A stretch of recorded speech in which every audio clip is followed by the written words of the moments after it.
Hello, അസ്സലാമു അലൈക്കും. സുഖമല്ലേ എല്ലാവർക്കും? ഇന്നിപ്പോൾ ചെറിയൊരു സ്നാക്സ് ഉണ്ടാക്കിയാലോ? ഈവനിങ് സ്നാക്സ് എളുപ്പത്തിൽ ഉണ്ടാക്കുകയും ചെയ്യാം. കുറച്ച് സാധനവും വേണ്ടു. നേന്ത്രപ്പഴം കിട്ടി, അപ്പം എനിക്ക് തോന്നി ഇങ്ങനെ ആക്കാമെന്ന്. എല്ലാവരും ഉണ്ടാക്കുന്നത് തന്നെ, എന്നാലും ഞാൻ ഒന്ന് നമുക്ക് വേണ്ടി ആക്കുമ്പോൾ ഒന്ന് വീഡിയോ എടുത്തതാണേ. ഒരു നേന്ത്രപ്പഴം ഞാനെടുത്തത്, കുറച്ച് വലിപ്പമുള്ളൊരു നേന്ത്രപ്പഴം, 4 മുട്ട എടുത്ത്. നേന്ത്രപ്പഴം ചെറുതായി അരിഞ്ഞിട്ട്, ചെറുതായിട്ട് നല്ല 2 ഇങ്ങനെ പകുതിയാക്കി അരിഞ്ഞിട്ട് ഒന്ന് ഗോൾഡൻ ബ്രൗൺ ആയിട്ട് വറുത്ത് കോരിയെടുത്ത്. പിന്നെ 4 മുട്ടയും പൊട്ടിച്ചിട്ടിട്ട് ഷുഗർ അതിലേക്ക് ചേർത്താൽ മതി. ഞാൻ പിന്നെ ഏലക്ക പൊടി ഇല്ലാത്തതുകൊണ്ട് ഷുഗറിലിട്ടിട്ട് ഒരു ഏലക്ക ഒന്ന് പൊടിച്ചെടുത്ത് എന്നിട്ട് നന്നായി ബീറ്റ് ചെയ്തതിന് ശേഷം എഗ്ഗ് നന്നായി ബീറ്റ് ചെയ്ത് അതിന് ശേഷം ഈ വറുത്ത് കോരി വെച്ച പഴം അതിലേക്ക് ഇട്ട് കഴിഞ്ഞാൽ പിന്നെ ഒന്ന് ഇളക്കിയെടുത്താൽ മതി കേട്ടോ.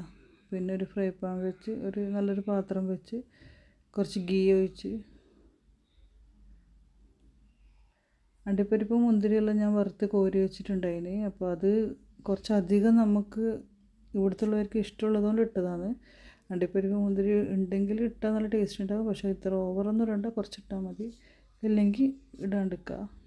അങ്ങനെ അതിലേക്ക് പഴം ചേർത്ത് പശു നെയ്യാക്കി ആ പാത്രം മൊത്തത്തിലൊന്ന് നെയ്യ് ആക്കിയതിന് പിന്നെ ഇത് ഒഴിച്ചു കൊടുത്ത് നല്ല ചൂടായ പാത്രമാണേ. ഒഴിച്ചതിന് ശേഷം തീ നല്ലോണം ഫ്ലെയിം ഒന്ന് കുറച്ച് വെച്ച് ഏറ്റവും ചെറിയ തീയിലേക്ക് മാറ്റി വെച്ചിട്ട് ഏകദേശം ഒരു 20 മിനിറ്റ് കൊണ്ട് സ്നാക്സ് റെഡിയാവും.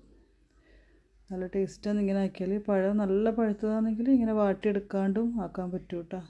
പക്ഷേ ഇതിന് വേറെ തന്നെ ഒരു ടേസ്റ്റാണ്. എന്തായാലും എല്ലാവരും ഒന്ന് ട്രൈ ചെയ്ത് നോക്ക്. വീഡിയോ ആദ്യമായിട്ട് കാണുന്നവരൊന്ന് സബ്സ്ക്രൈബ് ചെയ്യണേ. ഇഷ്ടമായ ലൈക്കും കമൻറ്റെല്ലാം ചെയ്ത് അഭിപ്രായങ്ങൾ അറിയിക്കുക. ഇതുവരെ സപ്പോർട്ട് തന്ന എല്ലാവർക്കും ഒരുപാട് താങ്ക്സ്. ട്രൈ ചെയ്ത് നോക്കി അഭിപ്രായം അറിയിക്കണേ. എന്തായാലും സപ്പോർട്ട് ചെയ്യണം, സബ്സ്ക്രൈബ് ചെയ്യണം.